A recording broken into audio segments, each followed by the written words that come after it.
오늘 우리에게 주시는 하나님 말씀은 두 군데인데요. 로마서 3장 26절에서 28절까지 말씀, 그리고 4장 1절에서 5절까지 말씀입니다.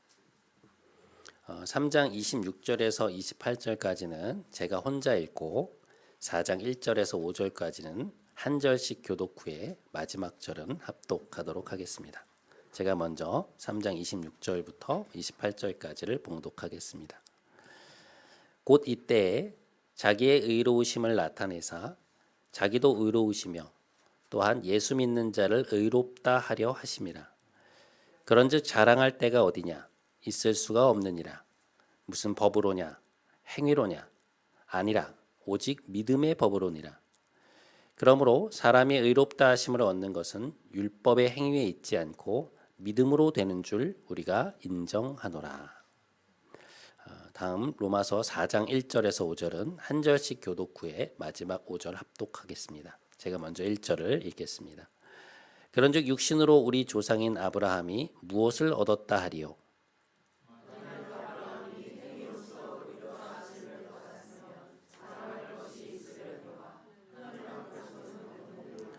성경이 무엇을 말하느냐? 아브라함이 하나님을 믿음에 그것이 그에게 의로 여겨진 바 되었느니라.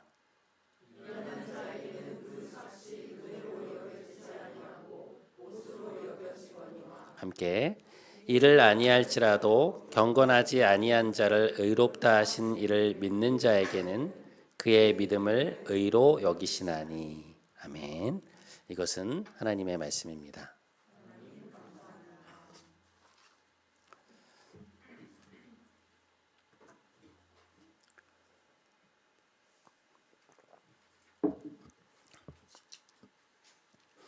지난 시간 우리는 로마서의 한 축을 담당하는 하나님의 의라는 주제에 대해서 함께 살펴보았습니다. 그것은 다르게 표현해 보면 우리에게 주신 자신의 말씀을 반드시 지키시는 하나님의 신실하신 성품이라고 말할 수 있는데요. 자신을 거역하고 떠났던 인간에 대하여 하나님은 아브라함에게 그 인류를 회복시킬 것에 대한 약속을 주셨고 마침내 그의 후손인 예수 그리스도 안에서 그 약속을 성취하셨죠. 그러니까 자신의 언약을 기억하고 지키신 것입니다. 로마서는 그렇게 자신의 약속을 지키신 하나님의 의로움에 대하여 말하고 있고 또한 그 주제가 서신서 안에서 상당히 중요한 위치를 차지하고 있다고 말할 수 있습니다. 그런데 오늘 우리가 주목하게 되는 또 하나의 부분은 결국 그러한 의로운 행동을 통해 하나님이 궁극적으로 이루고자 하신 일이 무엇이냐라는 점인데요. 오늘 본문 속에서 바울은 그것을 우리의 의로움이라는 말로 표현하고 있습니다. 로마서 3장 22절에서 24절까지 말씀입니다. 곧 예수 그리스도를 믿음으로 말미암아 모든 믿는 자에게 미치는 하나님의 의니 차별이 없느니라. 모든 사람이 죄를 범하였음에 하나님의 영광에 이르지 못하더니 그리스도 예수 안에 있는 속량으로 말미암아 하나님의 은혜로 값없이 의롭다 하심을 얻은 자 되었느니라. 복음 안에 나타난 하나님의 의로움을 통해 우리는 무엇을 얻게 되었는가? 사도 바울은 우리가 하나님 앞에서 의롭다 하심을 얻게 되었다라고 말을 하고 있습니다. 대단히 흥미로운 표현인데요. 그러니까 인류에게 주신 약속의 성취인 복음의 사건을 통해 하나님은 무엇을 이루셨는가? 다시 말해 그것을 통해 인류에게 무엇을 주셨는가? 오늘 본문에서 말씀하고 있는 바는 뭔가 하면 하나님이 우리를 의롭게 하셨다는 것입니다. 자, 오늘 본문 26절에서 28절까지 말씀입니다. 곧 이때 자기의 의로우심을 나타내사 자기도 의로우시며 또한 예수 믿는 자를 의롭다 하려 하심이라. 그런즉 자랑할 때가 어디냐? 있을 수가 없느니라. 무슨 법으로냐? 행위로냐? 아니라 오직 믿음의 법으로니라. 그러므로 사람이 의롭다 하심을 얻는 것은 율법의 행위에 있지 않고 믿음으로 되는 줄 우리가 인정하노라. 하나님이 아브라함을 통해 모든 인류에 주시겠다고 약속하셨던 그 복이란 도대체 무엇이었는가? 그것은 바로 죄인 되었던 우리를 의롭게 하시려는 것이었습니다. 그러니까 우리를 의로운 자라고 선언해 주셨다는 것이죠. 자, 그러면 이 로마서에서 말하고 있는 우리의 의로움이란 도대체 무엇이냐? 다시 말해 하나님이 우리를 의롭게 하셨다는 것은 어떤 의미인가? 그것은 우리의 죄가 용서되었음을 뜻하는 것입니다. 그러니까 우리의 죄라는 것은 하나님이 창조하신 이 세상의 도덕적 질서와 선의 체계들을 정면으로 어긴 행위거든요. 그러니까 하나님이 세상을 창조하시면서 세워놓으신 법의 체계가 있는데 그걸 따르지 않겠다고 선언하는 것이 죄의 본질 아니겠습니까? 그러니까 하나님 방식대로 살지 않고 내가 원하는 방식대로 살겠다는 거잖아요. 이제 그거 자체가 벌써 큰 잘못인데 그런 의도에 따라 마치 우리 자신이 하나님이 된 것처럼 나의 뜻을 선이라고 주장하면서 살다 보니 우리의 행동의 많은 부분이 하나님이 세우신 그 하나님 나라의 법 질서에 어긋나게 된 것이죠. 계속되는 죄의 열매를 맺으면서 살게 되었다는 것입니다. 이것을 쉽게 표현해 보자면 화면 한번 띄워주시죠. 네, 화면에 보이는 바와 같이 대문자 S와 소문자 S로 표현해 볼 수 있는데요. 이것은 무엇을 뜻하는 것이냐? 대문자 S는 말 그대로 커다란 죄, 곧 창조주이신 하나님의 뜻을 거부하고 나의 뜻을 가장 우선시하여 살려고 하는 우리의 태도, 의지, 그리고 그것에 따른 삶의 방향성을 지칭하는 표현이죠. 그러니까 다른 말로 바꿔보면 죄의 본질이라고 말할 수 있는데요.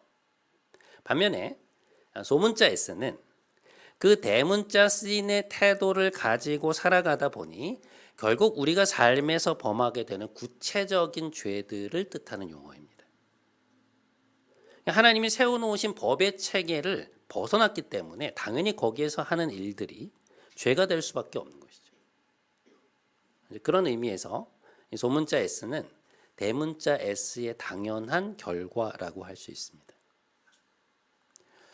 그런 점에서 우리는 사실 자신의 죄를 부인할 수 없는 명백한 죄인으로 피고석에 앉아 유죄 판결만을 기다리며 고개를 숙이고 있는 상황이었는데 오늘 로마서의 말씀은 무엇인가 하면 의로운 재판장이신 하나님께서 우리를 모시고 최종 결론으로 무죄를 선고해 주셨다는 것입니다.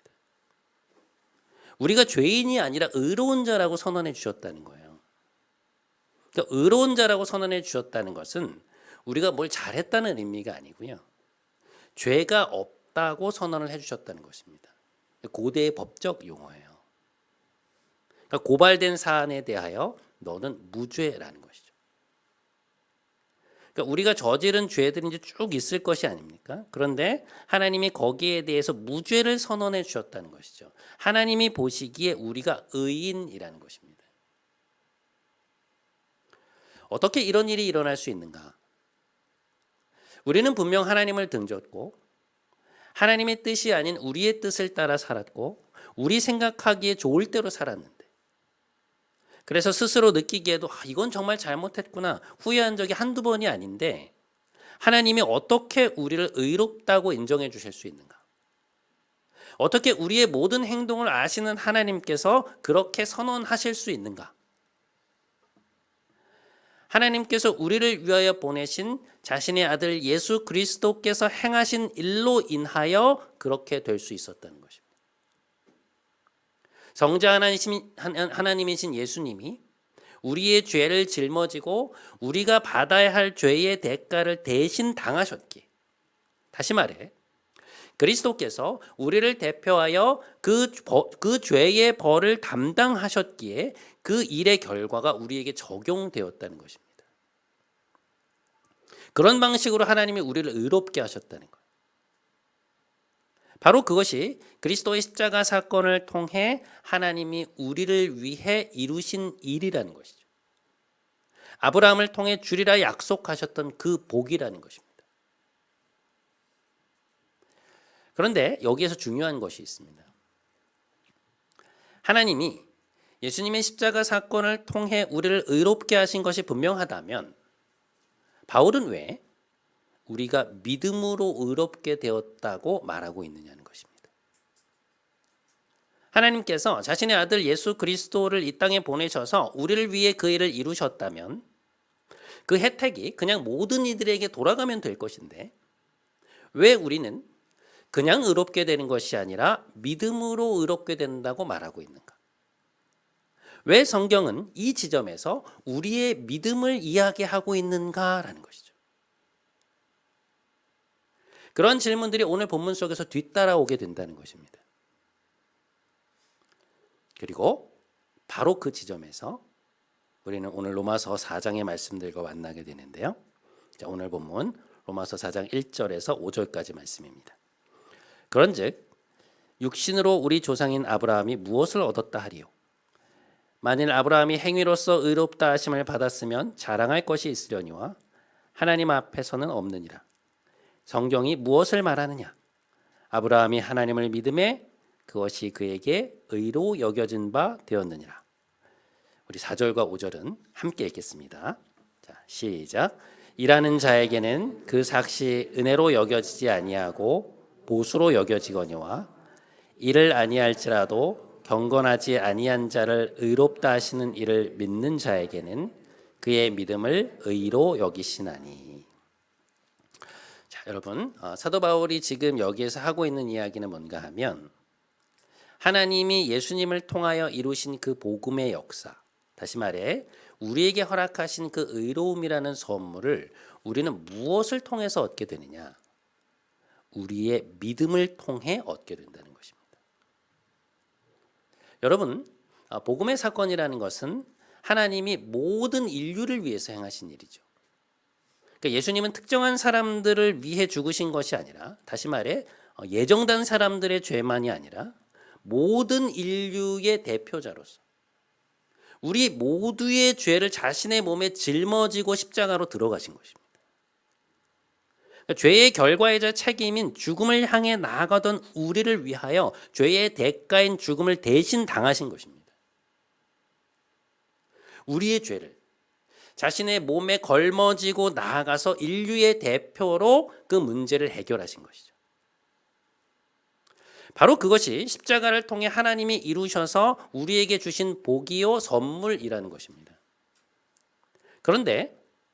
그래서 예수님의 십자가 안에는 하나님의 공의로움, 우리에 대한 그분의 사랑, 그분의 신실하심이 이제 하나로 녹아져 있다고 말할 수 있습니다.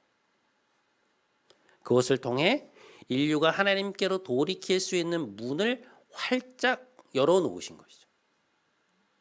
인류가 죽음이라는 자리에서 떠나 생명의 자리로 건너올 수 있는 길을 열어놓으신 거예요. 그것이 바로 우리가 복음이라고 부르는 역사 속에서 일어난 객관적 사건입니다. 그런데 여기에서 문제가 되는 것은 뭔가 하면 그리스도께서 이루신 그 일, 다시 말해 하나님이 모든 인류를 위해서 준비하신 그 선물을 받을 것인가 말 것인가 하는 것은 다름 아닌 우리의 자발적인 선택에 달려 있다는 것입니다. 여러분, 제가 아까 대문자 신이라는 것이 무엇이라고 말씀드렸나요? 하나님을 거부하는 태도라고 말씀드렸잖아요. 그러니까 죄라는 것은 하나님이 세상의 주권자가 아니라 내가 주인이고 하나님이 나의 삶에 간섭할 수 없다는 일종의 선언인 것입니다. 그러니까 하나님을 창조주로서 인정하지 않겠다는 거거든요. 등을 돌린 거예요. 죄가 하나님과 우리 사이를 갈라놓았다고 하는 말씀이 이제 그러한 뜻인데요.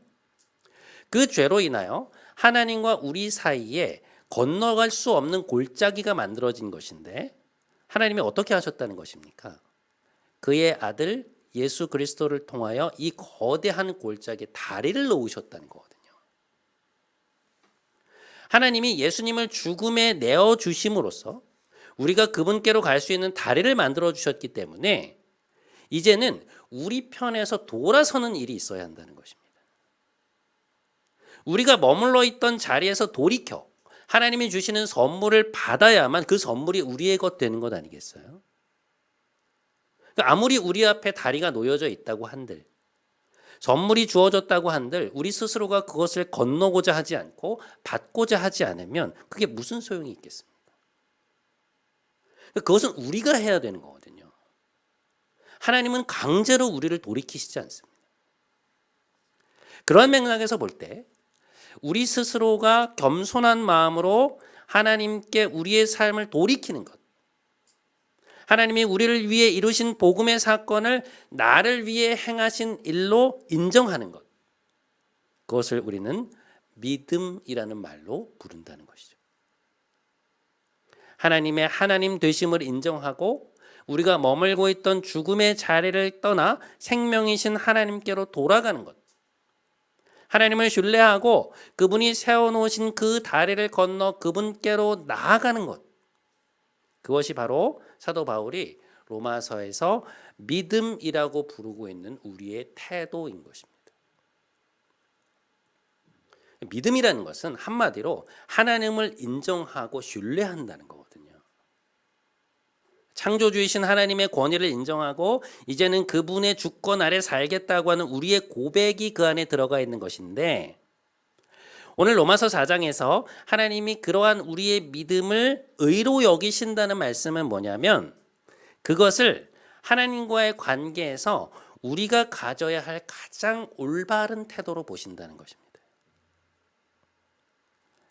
하나님의 하나님 되심에 대한 인정과 신뢰가 없으면 창조주이신 하나님과 관계를 맺을 수 없다는 거예요. 하나님보다 내가 더 지혜롭고 내가 더 똑똑하고 하나님과 나의 의견이 다를 때 그분의 말씀을 따르지 않는데 우리가 어떻게 그분과 올바른 관계를 맺어나갈 수 있느냐는 것이죠. 불가능한 일이잖아요. 그러니 우리가 어떻게 하나님이 주시는 구원의 선물을 선물로서 받을 수 있는가? 우리는 어떻게 그것을 시작으로 창조주 하나님과 영원한 관계를 지속적으로 맺어갈 수 있을까? 거기에는 오늘 본문에 등장하는 믿음이라는 태도가 필요하다는 것이죠. 그 태도가 있어야만 우리는 하나님이 주시는 구원의 선물을 받을 수 있을 뿐만 아니라 하나님과 올바른 관계를 맺어나갈 수 있다는 것입니다. 그러한 이유로 로마서 안에서 하나님의 의라는 주제만큼이나 또한 강조되고 있는 것이 바로 우리의 믿음이라는 주제인 것이죠. 그런데 여기서 흥미로운 것은 사도 바울이 우리가 결코 믿음으로 인하여 의롭게 된다고는 말하지 않고 있다는 것입니다. 자, 이건 또 무슨 얘기인가? 자, 화면을 한 번만 보시죠. 로마서 안에 나타나는 바울의 논리는 다음과 같은 것입니다.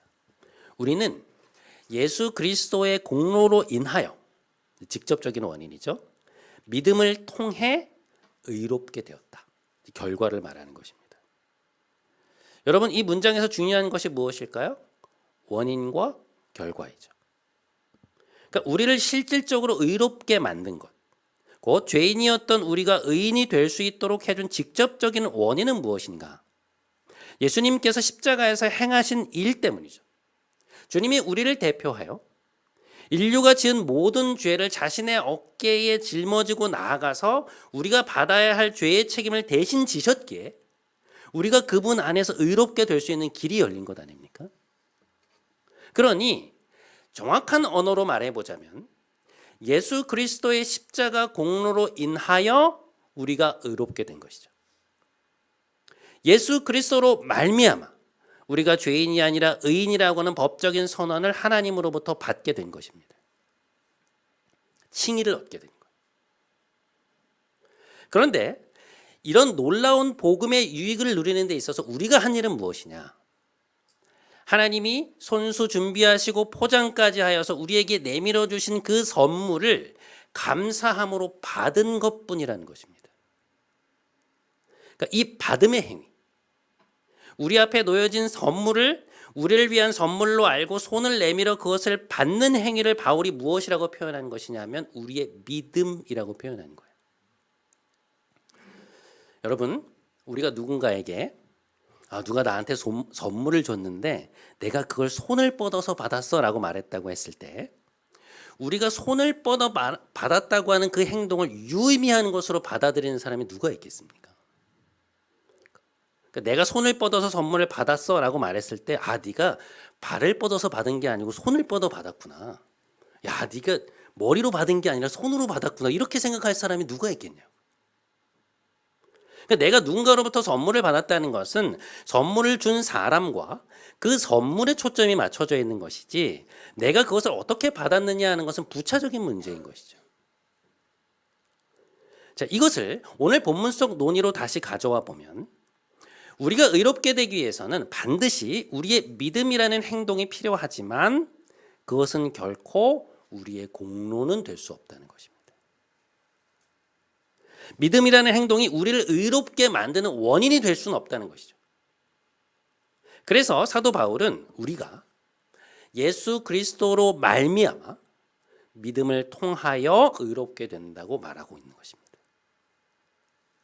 이 말미암아라는 전치사와 통하여라는 전치사의 차이가 이해가 되시죠? 그러니까 이 구분은 반드시 필요하다는 거예요. 믿음이라는 것은 우리의 구원을 가져오는 직접적인 원인은 아니라는 것이죠.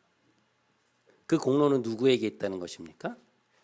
하나님의 의로우심, 하나님의 신실하심, 예수 그리스도의 순종에 있다는 것입니다. 그런 의미에서 구원의 역사는 처음부터 끝까지 하나님이 이루어 가시는 일이라는 것이죠. 그런데 이 지점에서 우리가 짚고 넘어가야 할 사실이 있습니다. 우리의 믿음이라는 것이 구원에 있어서 직접적인 원인이 아닌 부차적인 것이라면, 구원의 역사는 처음부터 끝까지 하나님이 이루어 가시는 일이라면 왜 로마서 안에서 우리의 믿음이 그토록 중요한 주제 중에 하나로 다루어지고 있냐는 것입니다. 왜 우리의 믿음이라는 것이 하나님의 의와 더불어 로마서의 또 다른 주제가 되고 있는가? 그런 질문이 생기는 것이죠. 그것은 앞서 말씀드린 바와 같이 믿음이야말로 피조물인 우리가 창조주이신 하나님 앞에서 보여야 할 가장 올바른 태도이기 때문에 그렇습니다. 바울은 로마서 4장에서 우리의 믿음이 하나님과의 관계에서 갖고 있는 중요성에 대해서 다음과 같이 말하고 있습니다. 로마서 4장 2절과 3절 말씀. 만일 아브라함이 행위로서 의롭다 하심을 받았으면 자랑할 것이 있으려니와 하나님 앞에서는 없느니라. 성경이 무엇을 말하느냐? 아브라함이 하나님을 믿음에 그것이 그에게 의로 여겨진 바 되었느니라. 자, 여러분, 로마서 4장의 배경이 되고 있는 것은 창세기 15장의 말씀인데요. 그 배경이 이러합니다. 아브라함을 부르시면서 땅과 후손에 관한 약속을 주셨던 하나님은 그의 예상과는 달리 아브라함에게 즉각 자녀를 주시지 않습니다. 그 기다림이 생각보다 길어져요. 그런데 그런 기다림의 과정 속에서 하나님이 어느 날 아브라함을 찾아오셔서 그 약속을 갱신해 주십니다. 그에게 하나님의 약속을 상기시키시고 내가 했던 말을 반드시 지킬 것이라고 다시 한번 약속을 해주세요. 창세기 15장 4절과 5절 말씀입니다. 여호와의 말씀이 그에게 임하여 이르시되 그 사람이 내 상속자가 아니라 내 몸에서 날 자가 내 상속자가 될 것이라 하시고 그를 이끌고 밖으로 나가 이르시되 하늘을 우러러 뭇 별을 셀 수 있나 보라. 내 자손이 이와 같으리라. 이 말씀을 하시고 나서 바로 그 다음에 어떤 말씀이 나오냐면 이러한 말씀이 나옵니다. 자, 이 말씀을 한번 같이 읽겠습니다. 자, 시작. 아브라함이 여호와를 믿으니 여호와께서 이를 그의 의로 여기시고. 사도 바울이 오늘 로마서 4장에서 인용한 말씀이 바로 이 말씀인데요. 아브라함이 하나님의 말씀, 곧 그렇게 말씀하신 하나님을 믿었고 그러한 태도를 하나님께서 그의 의로 여기셨다는 말씀이 등장하고 있습니다. 이 말씀은 무슨 뜻인가 하면 하나님에 대한 아브라함의 그 믿음을 하나님이 기뻐하셨다는 말이에요. 그가 하나님께 보였던 그 믿음이라는 태도, 다시 말해 하나님을 하나님으로서 인정하고 신뢰하는 그 태도가 하나님과의 관계에 있어서 그가 가져야 할 올바른 태도로 여기셨다는 것이죠. 이 창세기 15장 6절의 말씀은 우리에게 굉장히 큰 시사점을 던져주고 있습니다. 여러분, 우리가 기독교 신앙에서 믿음을 이야기할 때 흔히 그것은 좁은 의미에서 구원을 받기 위한 조건으로 생각될 때가 많죠. 하나님이 예수 그리스도의 십자가 사건 안에서 우리를 위해 행하신 일을 인정하고 받아들인다는 것에 초점이 맞춰져 있을 때가 많은데요.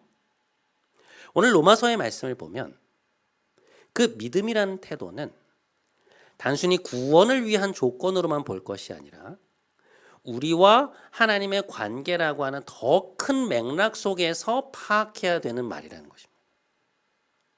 그러니까 믿음이라는 것은 창조주이신 하나님 앞에서 피조물인 우리가 인간으로서 반드시 가져야 할 가장 올바른 태도라는 거예요. 죄라고 하는 것이 하나님과의 관계에 있어서 인간이 취한 잘못된 태도라면 믿음이라는 것, 곧 하나님의 하나님 되심에 대한 인정과 신뢰라는 것은 우리가 인간으로서 하나님 앞에서 가져야 할 올바른 모습이라는 것이죠. 죄에 빠진 인간이 하나님께 보이는 태도와 정반대편에 서 있는, 하나님이 우리를 창조하시면서 우리에게 바라셨던 올바른 태도가 무엇이냐? 바로 믿음이라는 것입니다. 그런 의미에서 믿음이 없이는 하나님과 올바른 관계를 맺어 나갈 수 없다는 것이죠. 믿음은 우리가 구원이라는 선물을 받는 데만 필요한 것이 아니라 그 선물을 받은 이후에 하나님과의 올바른 관계를 지속적으로 맺어 나감에 있어서 반드시 필요한 태도라는 것이죠. 있어도 좋고 없어도 그만인 것이 아니라는 것입니다. 우리가 요즘 잠언을 읽고 있는데요. 잠언 안에서 지혜의 교사들이 거의 매 장마다 거르지 않고 반복해서 말씀하는 것이 무엇인가요? 하나님을 경외하는 것이 지혜의 근본이라는 것이죠. 거만한 자들은 지혜를 거부한다는 것입니다. 무슨 말이냐? 하나님을 하나님으로서 인정하지 않으면 지혜의 길에 들어설 수 없다는 거예요. 그러니까 지혜를 얻지 못하면 결국 어리석음의 길로 빠질 수밖에 없는데, 그렇게 놓고 보면 지혜를 얻는 것은 그냥 조금 더 나은 삶을 사는 문제가 아니라 생명의 길과 죽음의 길 사이에서 한가를 택하는 길이라는 것이죠. 지혜를 얻느냐 못 얻느냐라는 것이 생명의 삶과 죽음의 삶을 결정하는 일이라는 것입니다. 그런데 그 갈림길에서 우리가 지혜를 얻도록 해주는 것이 무엇이냐? 하나님께 대한 인정과 신뢰라는 것이죠. 지혜는 하나님을 경외하는 자들에게 주어진다는 거예요. 다시 말해, 오늘 로마서에서 바울이 우리의 신앙생활에서 반드시 필요한 것이 믿음이라고 말하고 있다면, 지혜의 교사들은 똑같은 이야기를 하나님께 대한 경외라는 말로 대체하여 표현하고 있는 것입니다. 하나님께 대한 믿음이 없이는, 하나님을 하나님으로 인정하고 신뢰하는 그 경외의 태도가 없으면 창조주이신 하나님 앞에 올바른 모습으로 설 수가 없다는 것이죠. 사랑하는 여러분, 하나님은 우리에게 우리에 대한 그분의 의로운 행동을 통해 우리를 죄인이 아닌 의로운 자라고 말씀해 주셨습니다. 죄에 대한 책임으로부터 결코 자유로울 수 없었던 우리를 예수 그리스도의 공로로 말미암아 자유케 해주셨습니다. 우리를 의인 삼아 주신 것입니다. 그런데 하나님은 바로 그 지점에서 우리에게 믿음을 요구하십니다.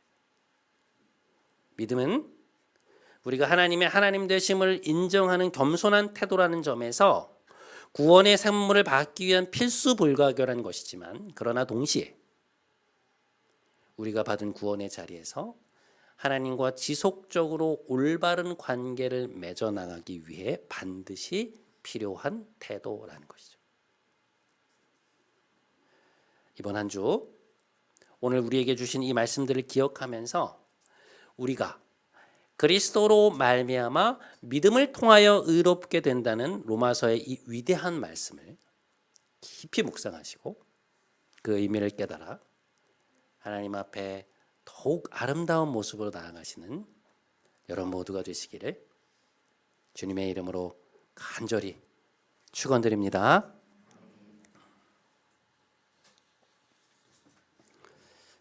우리 오늘 이 찬양 같이 했으면 좋겠는데요. 은혜 아니면이라는 찬양입니다. 하나님의 은혜가 아니면 우리가 어떻게 구원의 자리에 설 수 있겠습니까? 하나님의 은혜가 아니면 우리는 여전히 죽음의 그 그늘 아래 머물러 있었겠죠. 하나님께서 우리를 의로운 자라고 말씀하여 주셨고 우리가 그것을 받게 되었다는 것입니다. 그래서 우리에게 필요한 것은 무엇인가? 그 은혜를 믿고 신뢰하는 우리의 믿음이라는 것이죠. 우리 그 마음을 가지고 우리 이 찬양 함께 하나님 앞에 좀 드렸으면 좋겠습니다. 어둠 속 헤매던 내 영혼,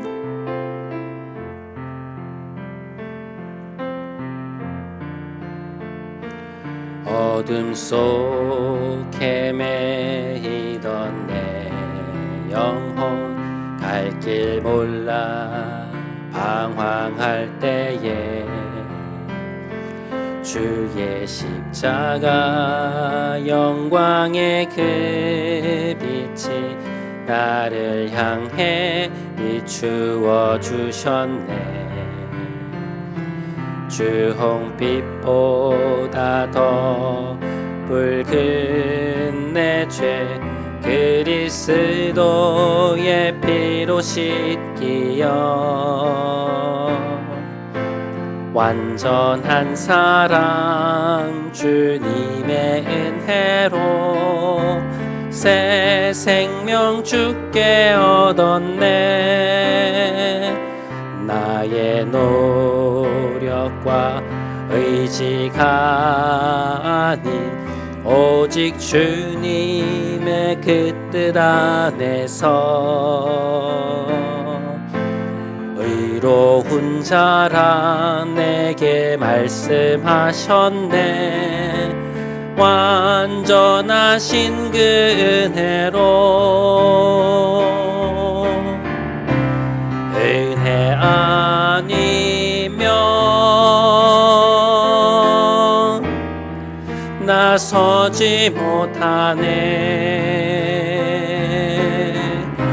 십자가의 그 사랑 능력 아니면 나서지 못하네. 은혜 아니면 나서지 못하네. 놀라운 사랑 그 은혜 아니면 나서지 못한. 다시 한번 은혜 아니면 은혜 아니면 나서지 못하네. 십자가의 그 사랑 능력 아니면 나서지 못하네. 은혜 아니면 나서지 못하네. 놀라운 사랑 그 은혜 아니면 나서지 못하네.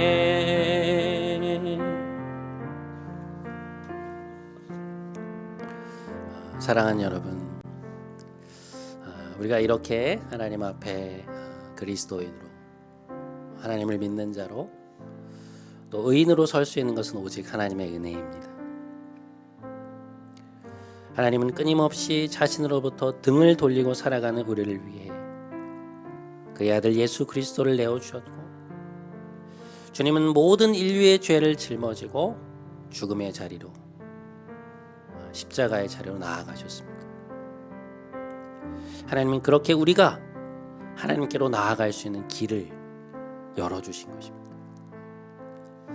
이 시간 함께 기도하기 원합니다. 하나님, 죄인이었던 우리를 의롭다 말씀하여 주신, 의인이라고 말씀하여 주신 하나님의 은혜에 감사드립니다.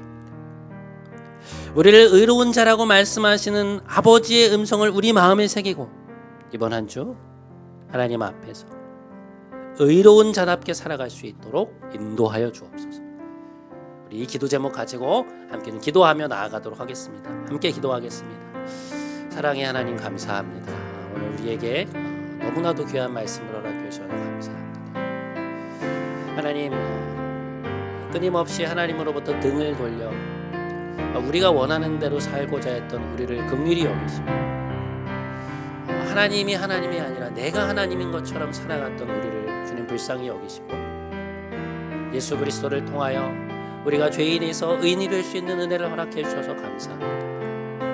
하나님 아버지, 우리는 결코 의인이 될 수 있는 사람들이 아닌데, 우리가 저지른 잘못들이 너무나 명백하게 우리 앞에 놓여져 있는데, 하나님, 내가 의인이라고 말씀하여 주시고 너는 이제 무죄라고 말씀하여 주신 하나님의 은혜 앞에 감사합니다. 하나님 아버지, 우리를 의인 삼아 주신 하나님 앞에 감격하는 한 주가 되게 하여 주시고, 우리를 의인이라고 말씀하신 아버지의 말씀 앞에 그것을 우리의 마음에 새겨서 우리가 이번 한 주 하나님 앞에서 의로운 자답게 살아갈 수 있도록 인도하여 주시옵소서. 그 정체성이 우리를 휘감고 그 정체성이 우리의 삶을 주동하는 놀라운 일들이 우리 삶에 일어나게 하여 주시옵소서. 오 주님, 사랑하는 여러분, 하나님은 오늘 우리에게 믿음을 요구하고 계십니다. 믿음이라는 것은 단순히 구원을 얻기 위한 조건이 아니라 창조주이신 하나님 앞에 피조물인 우리가 보여야 할 가장 올바른 태도입니다. 하나님의 하나님 되심을 인정하는 것, 우리를 향한 그분의 사랑을 신뢰하는 것, 그래서 우리의 모든 것을, 우리 자녀들의 모든 삶을 그분께 의탁드리는 것, 그것이 바로 믿음이라는 태도입니다. 이 시간 한 번만 더 함께 기도하기 원합니다. 하나님, 믿음으로 하나님 앞에 서기 원합니다. 지금 우리의 이 상황 속에서 하나님을 온전히 신뢰하는 태도로 설 수 있게 하여 주옵소서. 그것이 하나님을 기쁘시게 하는 일이 되게 하여 주옵소서. 우리 기도 제목 가지고 한 번만 더 함께 하나님 앞에 나아가도록 하겠습니다. 함께 기도하겠습니다. 사랑의 하나님, 감사합니다. 우리에게 말씀하시는 이 믿음의 태도를 우리가 가질 수 있도록 인도하여 주시옵소서. 하나님, 삶을 살아가면서 하나님 수많은 일들에 부딪히면서 믿음을 잃어버릴 때가 얼마나 많은지 모르겠습니다. 하나님 정말 날 사랑하시는가? 하나님 정말 우리 가정을 사랑하시는가? 하나님 정말 나의 인생을 최선의 길로 인도하고 계시는가? 그것이 신뢰가 되지 않고 그것이 믿어지지가 않아서 얼마나 많이 좌절할 때가 많이 있습니다. 하나님께 대한 믿음을 올려드리는 것이 아니라 불안과 두려움과 염려에 떨 때가 얼마나 많이 있습니까? 하나님, 믿음을 갖게 하여 주옵소서. 하나님 앞에서 우리가 보여야 할 가장 소중한 태도가, 가장 올바른 태도가 믿음인 것을 기억하고, 하나님의 하나님 되심에 대한 인정과 신뢰인 것을 기억하며, 하나님 앞에 이번 한 주 신뢰와 인정을 올려드릴 수 있는 우리가 될 수 있도록 인도하여 주시옵소서. 불안과 염려와 근심이 아니라, 좌절과 걱정이 아니라 하나님이 나의 인생을 인도하고 계시며, 하나님이 우리 자녀의 인생을 인도하고 계시며, 하나님 한 명 우리를 붙드시고 끝날까지 인도하시려는 그 소망과 믿음을 가지고 나아갈 수 있도록 하나님 우리의 믿음을 단단케 하시고 우리의 믿음이 견고케 하시며, 하나님 앞에 그 태도로 나아갈 수 있도록 우리 성도들의 삶을 인도하여 주옵소서. 이번 한 주간에 우리의 삶이 그렇게 될 수 있도록 주님 인도하여 주시옵소서. 주님, 우리와 함께하여 주옵소서. 오 주님,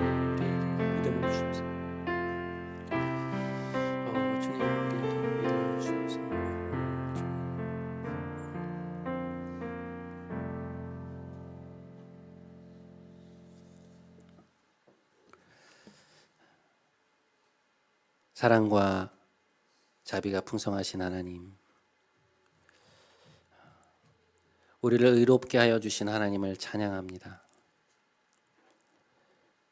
우리를 위해 십자가의 자리로 나아가신 주님의 은혜에 감사를 드립니다. 죄인 되었던 우리를 의인 삼아 주심을 기뻐하며, 오늘 이 시간 다시 한번 우리의 믿음을 드리기 원합니다. 하나님께 대한 온전한 신뢰 안에서 우리에게 주어진 이 삶을 살아가기 원합니다. 우리와 함께하여 주옵소서. 모든 순간 우리가 서 있는 모든 자리에서 하나님을 향한 믿음이 우리의 태도가 되게 하여 주옵소서. 존귀하신 우리 주 예수 그리스도의 이름으로 기도드립니다. 아멘. 우리 다 함께 자리에서 일어나셔서 마지막 파송의 찬양하심으로 오늘 예배 마치도록 하겠습니다.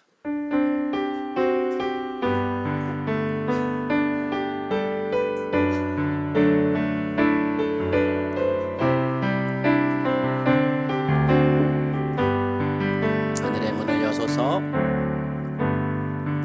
하늘의 문을 여소서, 이곳을 주목하소서. 주를 향한 노래가 꺼지지 않으니 하늘을 열고 보소서. 이곳에 임재하소서.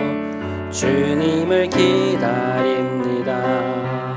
기도의 향기가 하늘에 닿으니 주여 임재하여 주소서. 이곳에 오셔서 이곳에 앉으소서. 이곳에서 드리는 예배를 받으소서. 주님의 이름이 주님의 이름만이 오직 주의 이름만 이곳에 있습니다. 이곳에 오셔서 이곳에 앉으소서. 이곳에서 드리는 예배를 받으소서.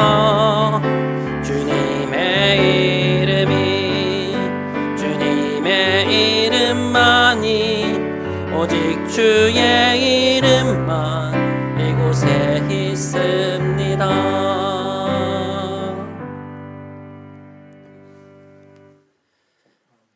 이제는 우리 구주 예수 그리스도의 크신 은혜와 하나님 아버지의 놀라우신 사랑과 보혜사 성령님의 감동, 감화, 충만케 하심이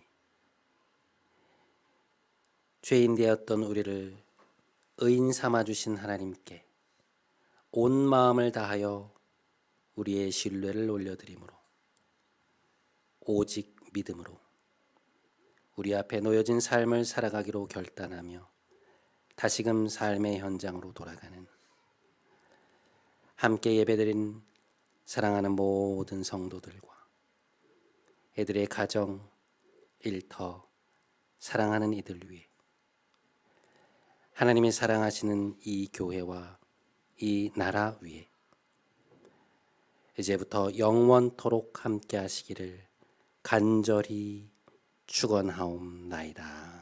아멘.